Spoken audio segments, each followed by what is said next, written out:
test mic. Yeah, that's what time it is. Let's get the energy moving. Let's get it going.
How you feeling? How you feeling? Thank you. Man, thanks a lot for having us here. Man, I don't know where to start, but let's try starting right here. Let's see. Where can I start? Somewhere deep in my heart. This little part making me want to do art. Every time I wake up, man, that's when I start. Sometimes I do the same thing until it gets dark. My whole life, man, it seems the greater part. Now, it's just like a walk in the park. You see, my imagination runs really wild. But most of the time, I'm thinking like a child. That's right. You see, my thoughts are really free. But the grown-up in me know that there's a hidden fee. You see, the system we live in wasn't designed for me because, you know, I got no real proper J-O-B. Oh, you're probably thinking, well, how could this be? Well, I work for G-O-D. Oh, now you're probably thinking that I'm crazy or that I'm a hippie and I'm lazy. Nah, this ain't the case. Let me tell you who's up in the place. I'm a renegade of funk. I'm punk rock. I'm reggae. I'm not a rapper, dude. I'm a DJ, producer, and a poet.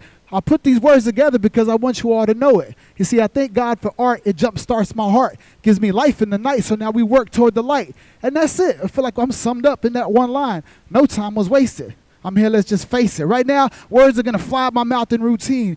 And we ain't really worried about no poetry scene. And we definitely ain't worried about no hip-hop scene because everywhere we go and everywhere we be, people are doing big things, you know what I'm saying? Like moves are being made. Hustlers find their way. Addictive personalities always stay to play. So before I'm played out, I'm going to fade out into the vast. But for now, we like a James Brown horn blast. Dun-dun. My life in slow motion to most people would seem fast. You see, we're full-time art. And that's hardly the glamour life, far from the silent type. Never do we complain or gripe. We stay with our pieces until they're properly ripe, ready for picking. And then I proceed to present poems from my pages. And that will be a life with unsecure wages. Things that I've seen from DJ booths and schoolhouse stages. 1,000 smiling faces, children missing their teeth. They wiggle, giggle, you can't keep them in their seat. And then, of course, we bring heat to bodies that drip sweat. Grown-up business after hours trying to avoid the net because you bet the dog catcher is on the prowl. And I still got to watch my back because they're still confused by the style. But that's cool. You know me. In the place to be right now live on the center stage is Havikoro. Ladies and gentlemen, make some noise.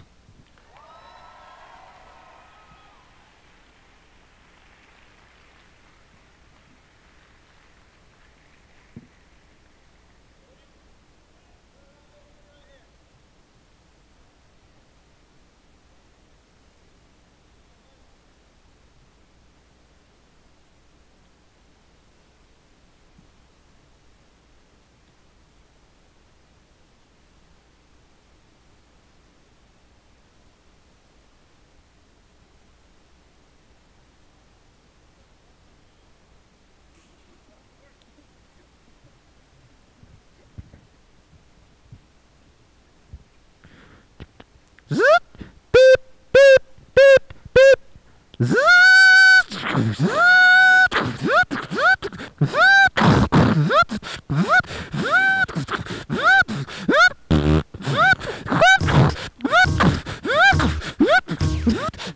need a haircut. Give me some money. You need a haircut. Fabulous!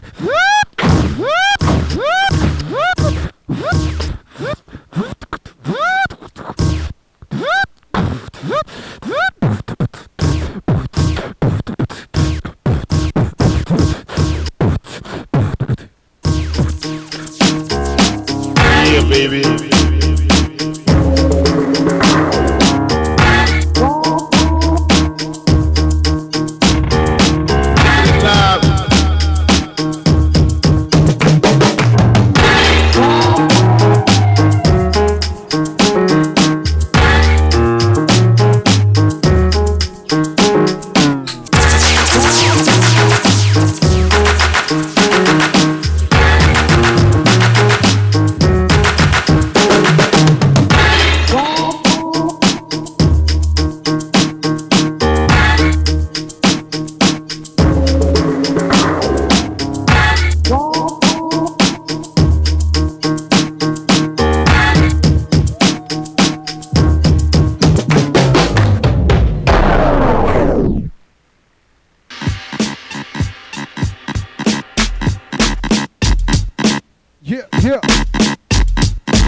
Yo, can you guys hear me?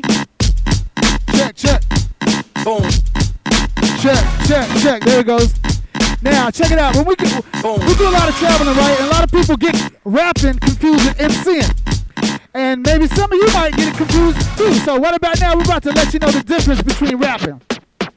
Now, rapping goes a little something like this, turning a twist from the top of the list. You can't miss a real MC like your boy Joe B. Live and direct from the space and T. Now that's rapping. Aight. Now MCing is a little bit different. Now, can I get all the people on this side of the place to make some noise? Can I get the people on this side of the place to make some noise? Okay, now, just for fun's sake, the people in the middle, show everybody what time it is. Let's see you. And that's MCing, right? Okay, cool. Mario, come on, man. Oh, yeah. Give it up for hip-hop. Woo! Now, we did a very short segment of our show. Our show is usually like 45, an hour long. We wanted to show you what we do, a little bit of it, and also speak about what we do. Hip-hop, it's a wonderful accident. What happened was there were some people who didn't have a lot of money. They weren't the captain of the cheerleading squad. They weren't the quarterback of the football team. They didn't have money for art supplies, but they had a need to express themselves in an artistic way. So you had artists who couldn't afford the very expensive paintbrushes and cans of oil paint, so they would buy the cheap aerosol cans and create graffiti. We're not promoting vandalism, but it's an art form. Then you had the DJ who discovered that if you take 2 turntables and a mixer, you could extend the favorite part of your song for about 10 minutes instead of listening for 30 seconds.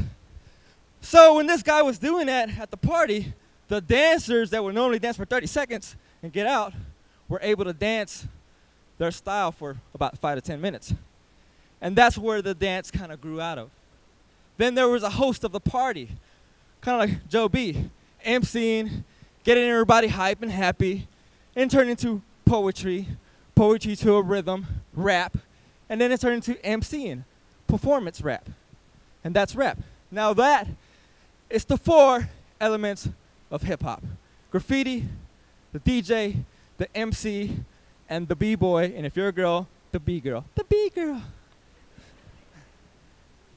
Now, it's a very significant thing that hip-hop grew out of this, okay? It's a very powerful thing because when you see it, you love it. And if you can't do it, you wish you could. And for young people, especially the youth, where we do this in front of, they're instantly magnetized to it. They want to do it. They want to learn. They want the information. They want the history. They want to become part of this culture. Everywhere around the world, doesn't matter if they don't speak our language, they speak the dance. They speak the art, because that's what's inside their heart. It would have been a crazy thing if hip-hop was started by corporate people. You know, hey, I got an idea. Hip-hop. You put in $1 million, I put 100 million. I got an idea. Okay, this guy's gonna get on the microphone and rap. Gonna dance. You're in? I'm in. So, no, it didn't start like that. It had to start like this, okay? Now, that's the story of hip-hop, and I'm gonna tell you our story. Same story. We all grew up. We didn't have a lot. We didn't have any money. Some of us came from single-parent homes. Some of our parents, you know, they were not always there, alcoholic or something. A lot of our friends were into gangs, drugs, dropping out of school. Some of our friends ended up in prison or dead. The only thing that we had that saved us was this dance, was this art, okay? That's what we put all our energy in. So when we would be at school, what's up, dude? Hey, man, we're gonna go get high. You wanna come? No, I gotta practice. Gotta learn, gotta get this trick. And that's the way it was. It really was like that, you know? That was our entire life circled around dance and art. We would even quit jobs, okay, at the mall if they were taking too much of our art time. You know what, boss? I'm gonna have to quit because I wanna go practice instead. I don't wanna sack groceries. You know, it was like that, okay? We started in Texas, Houston, Texas, right here.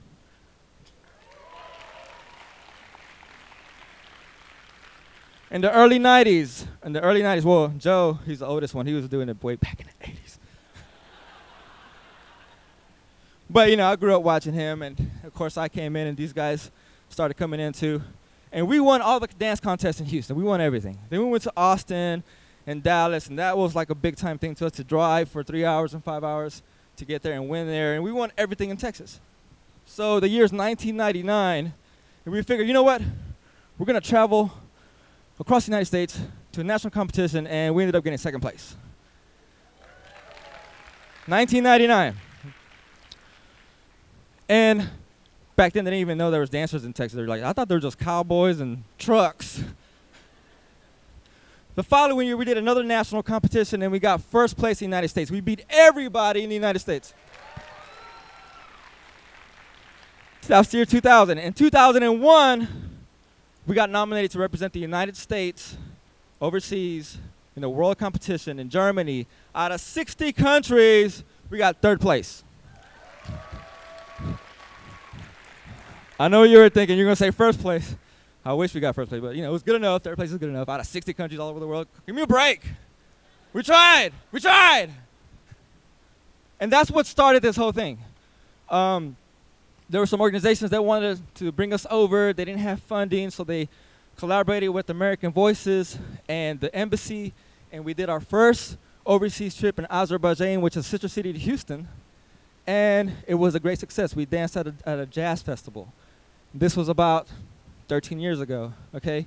And since then, we've been doing the same thing we've been doing, working with kids, doing workshops, grading leaders, doing shows, motivational speaking, mentoring, in over 40 different countries around the world, all over the world, doing this, touching the youth. And what we're trying to do is, look, we were just like you, you know, but they were just 20 years later. We didn't have anything just like you. We showed up to practice with holes in our shoes, just like you. Except, you know what we did different? We followed our heart, okay? We believed in ourselves, and we built these skills, and we built our education, because we all went to college. I graduated from U of H.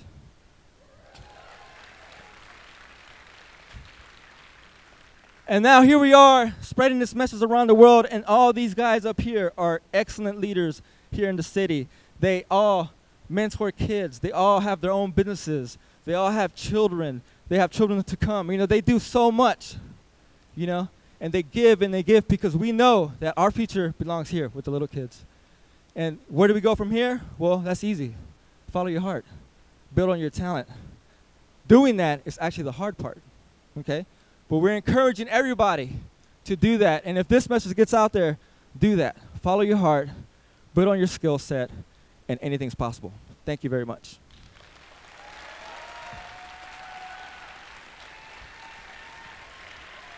We're Havikoro. Thank you, TEDx.